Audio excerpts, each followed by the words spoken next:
త్రోవలేని ఎడారులో వారిని తిరుగులాడజేయవాడు.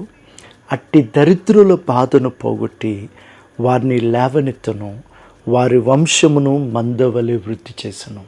107వ కీర్తనలో 40-41 వచనంలో ఈ మాట రాయబడి ఉంది.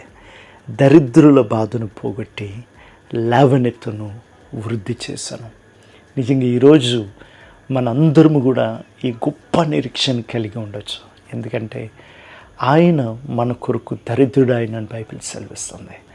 ఆయన మనం పడిన స్థలంలోనే మన లేవనెత్తు దేవుడై ఉన్నాడు.